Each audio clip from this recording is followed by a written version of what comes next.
My dear students, welcome in my YouTube channel Sumitra the way of success. मैं Gautam sir आज आप सभी के लिए केमिस्ट्री यानी रसायन विज्ञान का ये हमारा पहला लेक्चर होगा, जिसमें हम वो सभी ऑब्जेक्टिव टाइप क्वेश्चंस डिस्कशन करेंगे आपके बीच जो कि केमिस्ट्री से रिलेटेड हो। पिछला बार मैंने जो है एनसीईआरटी सार संग्रह का सभी chapters history, geography, civics, physics और ये हमारा केमिस्ट्री होगा। हिस्ट्री भी मैंने अपना 2 लेक्चर्स अपलोड कर दिया है। और आज जो है ये हमारा रसायन विज्ञान यानी केमिस्ट्री का पहला लेक्चर, जिसमें हम परमाणु संरचना के बारे में, संयोजकता जिसको वैलेंसी बोलते हैं, और केमिकल बॉन्डिंग यानी रासायनिक बंधन, इन सभी से संबंधित ऑब्जेक्टिव टाइप क्वेश्चंस का डिस्कशन हम आपके साथ करेंगे। तो पहला जो प्रश्न है हमारा, उसमें कह रहा है कि परमाणु में कक्षों को भरने का क्रम किसके द्वारा नियंत्रित होता है। परमाणु में कक्षों को भरने का क्रम, जो केंद्र होता है, सेंटर जो होता है, परमाणु में कक्षों को भरने का क्रम किसके द्वारा नियंत्रित होता है। तो आपको ध्यान में रखना है कि ऑफ-बाउ सिद्धांत, ऑफ-बाउ प्रिंसिपल के द्वारा। अगला है कि वे तत्व जिनकी परमाणु संख्या 2, एक सेकंड माफ कीजिएगा, वे तत्व जिनकी परमाणु संख्या यानी Z तथा द्रव्यमान संख्या यानी A भिन्न हो, परंतु उनके नाभिक में न्यूट्रॉन की संख्या समान हो, वे क्या कहलाते हैं। सब न्यूट्रॉनिक आइसोटोन्स क्या कहलाते हैं, आइसोटोन्स या सब न्यूट्रॉनिक्स। इसके बाद है तीसरा, रासायनिक तत्वों के परमाणु के संदर्भ में, रासायनिक तत्वों के परमाणु के संदर्भ में चुंबकीय क्वांटम संख्या का संबंध किससे है। रासायनिक तत्वों के परमाणु के संदर्भ में चुंबकीय क्वांटम संख्या का संबंध किससे है। तो अभिविन्यास, जिसको ओरिएंटेशन कहते हैं। तो चुंबकीय क्वांटम संख्या का संबंध अभिविन्यास यानी ओरिएंटेशन से संबंधित है। परमाणु नाभिक के अवयव कौन से हैं। परमाणु नाभिक के अवयव कौन से हैं। तो प्रोटॉन और न्यूट्रॉन, ये 2 हैं अवयव। इसके बाद कुछ नोट्स है कि ऐसे परमाणु जिनमें प्रोटॉन या इलेक्ट्रॉन की संख्या समान, ध्यान दीजिएगा, ऐसे परमाणु जिनमें प्रोटॉन या इलेक्ट्रॉन की संख्या समान परंतु न्यूट्रॉनों की संख्या भिन्न भिन्न होती है, उसे समस्थानिक कहा जाता है यानी आइसोटोप्स कहते हैं। क्या है कि वैसे परमाणु जिनमें प्रोटॉन और इलेक्ट्रॉन की संख्या समान रहे लेकिन न्यूट्रॉन की संख्या अलग अलग रहती है, तो उसे हम समस्थानिक कहते हैं। हीलियम के नाभिक में क्या होता है। हीलियम के नाभिक में 2 प्रोटॉन एवं 2 न्यूट्रॉन होते हैं। हीलियम के नाभिक में 2 प्रोटॉन एवं 2 न्यूट्रॉन होते हैं। प्रोटॉन और इलेक्ट्रॉन के द्रव्यमान का अनुपात कितना होता है। प्रोटॉन और इलेक्ट्रॉन के द्रव्यमान का अनुपात कितना होता है। तो 1837:1 प्रोटॉन और इलेक्ट्रॉन के 1837 है, उसमें 1 इलेक्ट्रॉन की मात्रा होती है। किसी एक ही परमाणु में 2 इलेक्ट्रॉनों की चारों क्वांटम संख्याएं समान नहीं हो सकती। यह नियम किस वैज्ञानिक ने दिया था। किसी एक ही परमाणु में 2 इलेक्ट्रॉन की चारों क्वांटम संख्याएं समान नहीं हो सकती, यह नियम किस वैज्ञानिक ने दिया था। पाउली ने। वह एकमात्र ऐसा तत्व कौन सा है जिसके समस्थानिकों के नाम भिन्न भिन्न हैं। वह एकमात्र ऐसा तत्व कौन सा है जिसके समस्थानिक के नाम माफ कीजिएगा, कोल्ड की वजह से थोड़ा सा तबियत डाउन है। वह एकमात्र ऐसा तत्व कौन सा है जिसके समस्थानिकों के नाम भिन्न भिन्न है। तो हाइड्रोजन में जैसे इसका समस्थानिक प्रोटियम हो गया, ड्यूटेरियम हो गया और ट्राइटियम हो गया। प्रमुख अब परमाणविक कण के बारे में हम आपके साथ डिस्कस करते हैं, जिसके कुछ नोट्स दिए हैं यहाँ पे। मूल कण है, उसके बाद आपका परम आवेश है, फिर सापेक्ष मान है, द्रव्यमान है, लगभग द्रव्यमान और खोजकर्ता।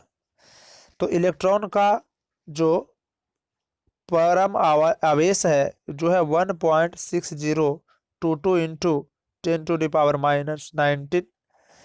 इलेक्ट्रॉन का सापेक्ष आवेश -1 होता है और इसका द्रव्यमान जो है 9.1094 इंटू 10⁻31 और द्रव्यमान लगभग में 0 है। और इसका इलेक्ट्रॉन का खोज जे थॉमसन ने किया था। इलेक्ट्रॉन का खोज किसने किया? जे थॉमसन ने। प्रोटॉन का परम आवेश, ये जो इलेक्ट्रॉन माइनस में था -1 और प्रोटॉन जो है प्लस में है 1.6022 इंटू 10⁻⁻19। फिर सापेक्ष इलेक्ट्रॉन का सापेक्ष -1 था और प्रोटॉन का सापेक्ष +1 हो जाएगा। इसी तरह से इसका द्रव्यमान आप यहाँ पर देख रहे हैं क्या है 1.67262 इंटू 10⁻⁻27 और इसका प्रोटॉन का लगभग द्रव्यमान जो है 1 है। और प्रोटॉन का खोज रदरफोर्ड ने किया था। प्रोटॉन की खोज किसने किया? रदरफोर्ड ने। अब न्यूट्रॉन का इसका परम आवेश 0 कूलम होता है, सापेक्ष इसका 0 होता है और 1.6749 इंटू 10⁻⁻27 इसका द्रव्यमान हो जाएगा। लगभग द्रव्यमान इसका 1 म्यू होगा। और न्यूट्रॉन का खोज चैडविक ने किया था। आपको ये चीज ध्यान देना है, तीनों का खोज करता इंपॉर्टेंट है आपको। तो न्यूट्रॉन का खोज किसने किया? चैडविक ने। अब जो है कि किस तत्व के समस्थानिकों की संख्या सर्वाधिक है? किस तत्व की समस्थानिकों की संख्या सर्वाधिक है? तो पोलोनियम, इसके 33 समस्थानिक है। ब्रह्मांड में सर्वाधिक पाया जाने वाला तत्व कौन सा है? हाइड्रोजन। आई होप आप समझ पा रहे होंगे कि ब्रह्मांड में सर्वाधिक पाया जाने वाला तत्व कौन सा है? हाइड्रोजन। रासायनिक यौगिकों की सबसे छोटी इकाई कौन सी है? रासायनिक यौगिकों की सबसे छोटी इकाई अणु को यानी मॉलिक्यूल को कहते हैं। तत्व का गुणधर्म किससे निर्धारित होता है? तत्व का गुणधर्म किससे निर्धारित होता है? उसके परमाणु क्रमांक से। किस मॉडल को आधुनिक भौतिकी की आधारशिला माना जाता है? नील्स बोर का मॉडल। किस मॉडल को आधुनिक भौतिकी की आधारशिला माना जाता है? नील्स बोर का मॉडल। परमाणु में प्रोटॉन कहाँ स्थित होते हैं? नाभिक के भीतर। परमाणु में प्रोटॉन कहाँ स्थित होते हैं? नाभिक के भीतर। आधुनिक आवर्त सारणी किसके द्वारा प्रस्तुत की गई थी? मोस्ले के द्वारा। आधुनिक आवर्त सारणी किसके द्वारा प्रस्तुत की गई थी? मोस्ले के द्वारा। वैद्युत संयोजन एवं सहसंयोजन बंध किसमें होते हैं? सल्फर डाइऑक्साइड में, SO2। वैद्युत संयोजन एवं सहसंयोजन बंध, ठीक है, तो वो सल्फर डाइऑक्साइड में दोनों होते हैं। आधुनिक रसायन विज्ञान का जनक किसे माना जाता है? एंटोइन लेवॉइजियर को, यानी एंटोइन लेवॉइजियर को आधुनिक रसायन विज्ञान का जनक माना जाता है। डाल्टन ने अणु को क्या नाम दिया था? डाल्टन ने अणु को क्या नाम दिया था? यौगिक परमाणु। एक ही तत्व के परमाणुओं का विभिन्न रासायनिक विन्यास दर्शाने की प्रवृत्ति को अपरूपता कहते हैं। एक ही तत्व के परमाणु का विभिन्न रासायनिक विन्यास दर्शाने की प्रवृत्ति अपरूपता कहलाती है। बंध कोण अधिकतम किस अणु में होता है? CO2 में। बंध कोण अधिकतम किस अणु में होता है? कार्बन डाइऑक्साइड में। हाइड्रोजन हैलाइडों का बढ़ता आयनिक लक्षण है। हाइड्रोजन हैलाइडों का बढ़ता आयनिक लक्षण है HI ग्रेटर देन, फिर HBr, इस प्रकार से HCl और HF। ये जो है हाइड्रोजन हैलाइड का बढ़ता आयनिक लक्षण है। परमाणु तत्व संख्या 29 किससे संबंधित है? यानी कौन से ब्लॉक से? तो डी ब्लॉक से। परमाणु तत्व संख्या 29 जो है वो डी ब्लॉक में आता है। उत्कृष्ट गैसों की संयोजकता कितनी होती है? उत्कृष्ट गैसों की संयोजकता 0 होती है। ऑक्सीकरण की प्रक्रिया में ऑक्सीकृत तत्वों की संयोजकता पर क्या प्रभाव पड़ता है?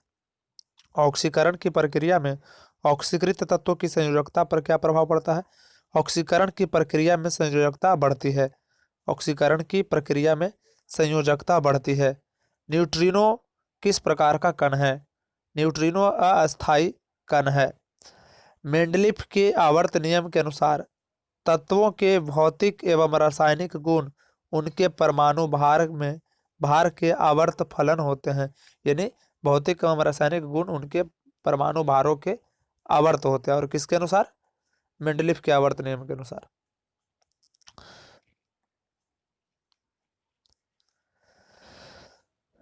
तो माय डियर स्टूडेंट्स, बाकी के जो भी लेक्चर्स बचे हैं वो मैं अगले वीडियो में इसका पार्ट 2 बना करके मैं अपलोड करूंगा। तो फिलहाल जो है हम इसको यहीं स्टॉप करते हैं, छोटा छोटा कर करके आप लोग, ताकि लंच के टाइम में या कभी भी आप हमारे लेक्चर्स को सुन सकते हैं।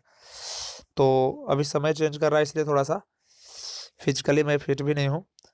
तो माय डियर फ्रेंड्स, आप हमारे लेक्चर्स को लाइक करें, अपने दोस्तों के बीच शेयर करें और हमारा चैनल को सब्सक्राइब करना ना भूलें। So all the best and good luck for your exam.